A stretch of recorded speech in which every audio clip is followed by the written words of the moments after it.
Bienvenue sur cette vidéo sur notre série d'interviews pour vous parler de nos intervenants présents sur la plateforme matriburelax.com. Alors aujourd'hui, je suis contente de recevoir Gwen de Zest for Life. Bonjour Gwen. Salut Elodie, bonjour tout le monde. Alors Gwen, est-ce que tu peux te présenter et nous dire qui tu es et ce que tu proposes justement dans Matriburelax?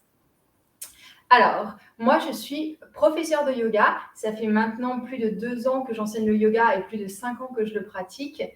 Et mon idée dans le partage du yoga, c'est vraiment d'aider chaque personne à réussir à mettre en place des routines dans la semaine pour pouvoir se libérer du stress. C'est quelque chose qui me tient énormément à cœur. J'ai commencé le yoga parce que j'étais très stressée dans mon boulot. Et en fait, je me suis rendu compte que le yoga avec lequel j'ai commencé, mais ce n'était pas un yoga qui me faisait du bien au niveau du stress. Ça, je l'ai compris quand j'ai fait ma formation. Et j'ai découvert le Hatha Yoga, qui est vraiment un yoga idéal pour apprendre à se calmer, à gérer le stress et à maintenir ce calme tout au long de la semaine. Et ce que j'ai envie de vous partager ici dans ce yoga, c'est de vous aider, surtout vous, en tant qu'entrepreneur et quand on est maman aussi, quand on a une famille à gérer, c'est difficile de prendre du temps pour soi. Mais c'est important, cette heure de yoga que vous allez prendre pour vous dans la semaine, elle va vous apporter beaucoup plus de temps autour parce qu'elle va vous apporter du calme, de la sérénité, moins de stress et tout ça, ça va vous faire gagner du temps sur plein d'autres choses et ça va peut-être même vous donner envie de mettre en place des petites routines le matin ou le soir pour pouvoir se coucher moins stressé ou pour pouvoir mieux démarrer la journée. Donc, je les mets en place à travers soit des cours collectifs, soit des cours privés. Et ce qui m'intéresse surtout, c'est d'amener des gens qui sont débutants. Ça, c'est super important pour moi de pouvoir vous donner les bonnes bases sur le yoga parce que le yoga, on en trouve un petit peu partout. Il y a des vidéos de partout, il y a des cours de partout, mais vous n'allez pas forcément trouver le yoga qui est adapté à vos besoins ou qui est adapté au taux de stress que vous subissez dans la journée. Donc, c'est important que vous trouviez quelque chose qui soit bien adapté, quelque chose avec lequel vous pouvez débuter sur des bonnes bases pour aussi vous retrouver en autonomie. C'est-à-dire que si par la suite vous souhaitez pratiquer le yoga à travers des vidéos le soir ou le matin, c'est important d'avoir des bonnes bases pour que vous sachiez où vous démarrez et que vous sachiez où est-ce que vous pouvez aller avec ça pour en faire vraiment une routine super importante, mais une routine qui est aussi une aide pour vous dans votre quotidien, dans vos journées de chaque jour de la semaine. Oui, c'est intéressant ce que tu dis parce que souvent, ce qu'on entend beaucoup, c'est que déjà, il y a différents types de yoga. On n'a pas tous eu la même expérience par rapport au yoga. Et ce qu'on entend des fois, c'est que ça fait peur parce qu'on va dire, oui, mais moi, je suis pas sportive, oui, mais moi, j'ai mal partout. Et finalement, du coup, ça devient un frein ou une excuse, ça dépend. Mais ça devient un frein à commencer la pratique quand on n'en a jamais fait ou quand on en a fait, mais que du coup, on n'en a pas forcément une bonne expérience. Oui, exactement. C'est le yoga, il y a plein de types différents. Et d'ailleurs, je suis la première à dire que je pense qu'il y a presque un yoga pour chaque prof qui enseigne. Après, forcément, suivant les formations qu'on a eues, on va suivre des lignées, on va être plus ou moins rigoureux sur ce qu'on a eu comme formation et sur ce qu'on a pu apprendre. Mais je trouve que c'est important d'enlever toutes ces croyances à propos du yoga. On n'a pas besoin d'être flexible pour commencer le yoga. Le yoga, c'est pas un sport, ça va plus rentrer dans votre style de vie. Ça veut dire qu'on n'a pas besoin d'être super musclé pour faire du yoga. On n'a pas besoin d'avoir une condition physique énorme pour faire du yoga. C'est un petit peu, imaginez quand vous commencez à jouer d'un instrument, quand vous commencez un sport, vous ne vous attendez pas à être complètement déjà au haut niveau dans ce sport-là ou dans cet instrument. C'est la même chose avec le yoga.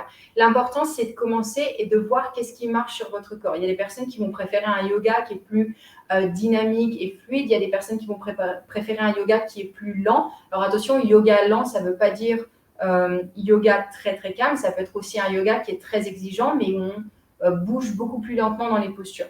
Donc c'est vraiment important de démarrer avec les bonnes bases, de bien trouver ce qui nous plaît, mais de ne pas se dire le yoga, c'est pas censé faire mal. On n'a pas besoin d'être flexible, on n'a pas besoin d'avoir déjà des bras de fou, des abdos ou ce genre de choses. C'est vraiment un sport qui, pas un sport, mais vraiment un style de vie qui peut s'adapter à tout le monde à partir du moment où on trouve vraiment ce qui va nous convenir dans ce qu'on recherche et dans ce qu'on a besoin. Ouais, je trouve ça vraiment super intéressant. Et quels sont justement les clients qui viennent te voir pour quelles sont les raisons premières, quelles sont les problématiques majeures en fait qu'elle rencontre et pourquoi tu parlais de gestion du stress tout à l'heure et pourquoi quelles sont les raisons majeures finalement de venir faire du yoga? Alors, le stress, c'est la raison majeure pour celles qui me rejoignent pour faire du yoga. C'est vraiment des personnes qui veulent retrouver un peu d'ancrage dans leur vie, qui se trouvent un peu dans ce rythme effréné où on se réveille et on s'occupe de la famille, on commence à travailler, on rentre à la maison, ou on est toujours à la maison si on est entrepreneur et qu'on travaille à la maison, et on s'occupe de la famille, on va se coucher et on ne voit pas la journée passer, et on ne voit pas les semaines passer, on ne voit pas les week-ends passer, et avant qu'on s'en rende compte, il est passé 6 mois et 1 an et on n'a rien vu passer, on n'a pas réussi à prendre soin de soi. Et forcément, dans ce genre de schéma, on a un niveau de stress qui s'accumule, on ne s'en rend pas compte, mais on a un niveau de stress qui s'accumule et qui grossit de plus en plus. Donc, c'est là où c'est important de venir tacler ce niveau de stress directement et trouver des moyens pour pouvoir ralentir. Et ralentir, ça ne veut pas dire forcément ralentir tous les jours, parce qu'une des problématiques importantes des personnes qui me rejoignent aussi, c'est j'ai pas le temps de faire du yoga. Et c'est quelque chose que je comprends énormément quand on a une famille, quand on a un business à faire tourner, c'est difficile de prendre ce temps-là. À savoir qu'au début, ça prend 1 heure et demie dans la semaine, on va dire, pour l'organisation et se dire, voilà, je me mets dans la tête de, je vais faire mon cours en ligne. Ça va prendre 1 heure et demie dans la semaine. Mais cette heure et demie, elle va vous apporter tellement plus parce que vous allez commencer à mieux dormir, on va commencer à se réveiller un petit peu mieux parce que forcément on dort mieux, à garder son calme dans certaines situations où en général on a du mal à gérer les émotions. Et toutes ces petites choses, ça va finalement faire gagner du temps dans la semaine parce que si on a l'esprit qui est beaucoup plus clair, si on a le corps qui est plus reposé, on est plus efficace dans son travail, on est plus efficace dans ses décisions. Faire gagner du temps. Donc vraiment, la problématique principale, c'est de vouloir diminuer le stress et le yoga, c'est une technique et particulièrement le hatha yoga parce qu'on va combiner les exercices de respiration avec les mouvements, les postures de yoga, avec de la relaxation. Donc, on joue vraiment sur tous les tableaux, autant le tableau un peu psychique et émotionnel que le tableau physique. Et on vient lier tout ça avec la relaxation pour que le corps aussi apprenne à revenir dans cet état de calme et pas toujours rester dans cet état de stress tout au long de la semaine. Oui, c'est important ce que tu dis parce que je pense que ça va parler à beaucoup de personnes, entrepreneurs ou non, mais il y a une espèce de surstimulation du mental et du corps qui est souvent parce que beaucoup de personnes commencent, comme tu dis, leur journée sans même prendre le temps de se poser, de savoir comment je me sens dans mon corps en fait quand je me réveille. Peut-être que je me sens bien, peut-être que j'ai une nuit difficile justement parce que j'ai des enfants qui se sont réveillés ou parce que j'ai mal dormi ou parce que j'ai tel souci qui me prend la tête et que du coup, sans une routine régulière, et ben justement, on recommence en fait, c'est la même journée que la veille. Et du coup, c'est important en fait de voir qu'il y a la possibilité de se poser et non seulement c'est une possibilité, mais je veux dire c'est vital. On le sait toutes les deux comment c'est important en fait de prendre soin de son corps. Et puis c'est vrai que c'est souvent le problème. On s'adresse aux parents et la raison je n'ai pas le temps, ça ressort le plus souvent. Je le sais aussi, je suis maman, donc c'est toujours la difficulté de prendre du temps et pour soi, pour son conjoint, ses enfants, son entreprise ou son activité professionnelle, peu importe. Et tu as répondu à ma question en avance, c'est voilà, quel temps finalement ça prend dans la semaine. Et finalement, de voir que le temps que je prends là, finalement, ça va avoir un effet décuplé derrière. Donc, c'est prendre le temps, d'avoir le temps finalement, et prendre soin de son corps parce que c'est notre véhicule. Hein. Si on n'a plus la santé, si notre corps nous lâche, on ne peut plus s'occuper de ses enfants, on ne peut plus s'occuper de son activité professionnelle en fonction de son activité professionnelle. Ça complique un certain nombre de choses. Donc, c'est vraiment prendre conscience que c'est important en fait de prendre ce temps-là. Oui, prendre le temps de prendre soin de son corps et de son esprit aussi, parce que les deux sont tellement liés que forcément, l'un va avec l'autre. Et c'est ça l'avantage d'une pratique de yoga, où on est aussi très ciblé sur les pensées et calmer son esprit. Le stress, il peut aussi venir du mental. Il peut venir du corps et de ce qu'on fait tous les jours, il peut venir du mental aussi.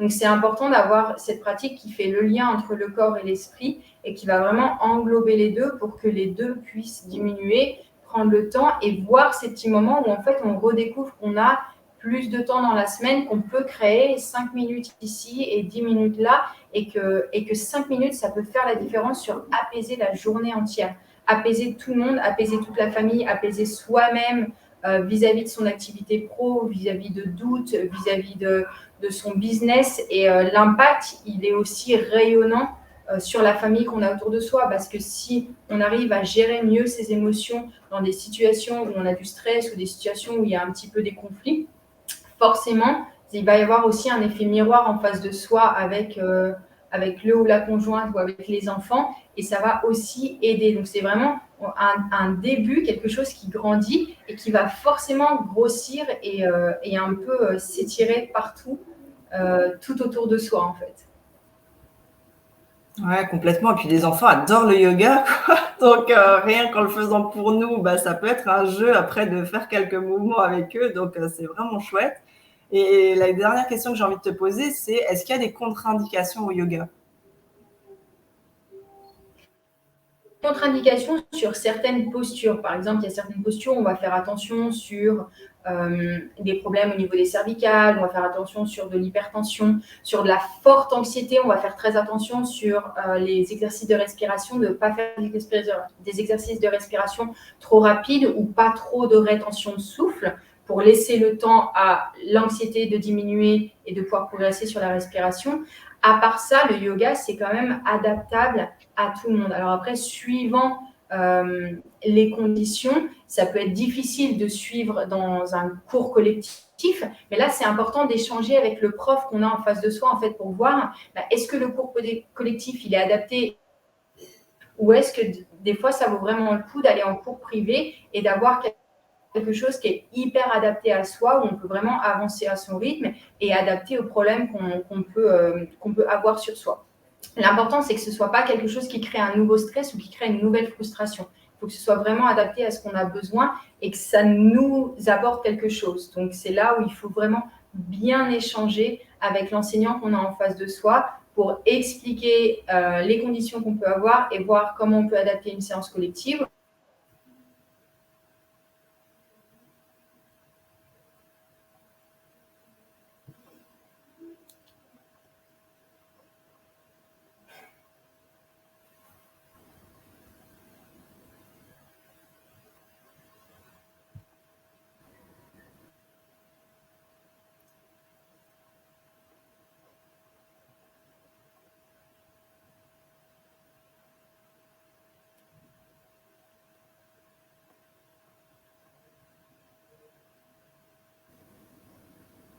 Tu m'entends?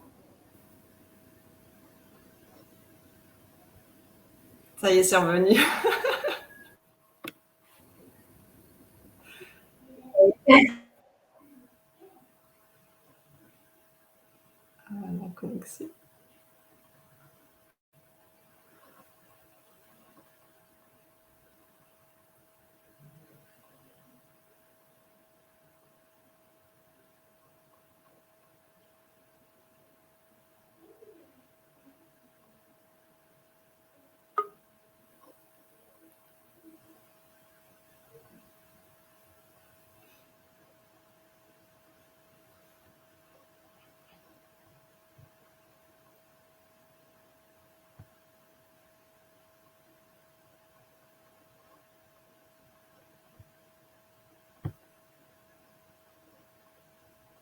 Ça y est, tu m'entends?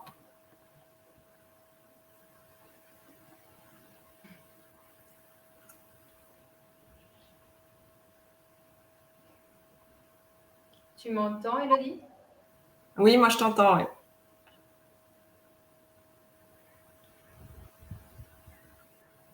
Ok, moi aussi. Ok, on va clôturer cette interview. En tout cas, merci Gwen d'avoir été présent avec nous et puis de nous avoir informés sur cette magnifique pratique qu'est le yoga. Vous pouvez retrouver justement ces pratiques sur la plateforme www.matrilurelax.com qui s'affiche juste en dessous. Et puis, on se retrouve très vite. Merci Gwen. Merci, à très vite.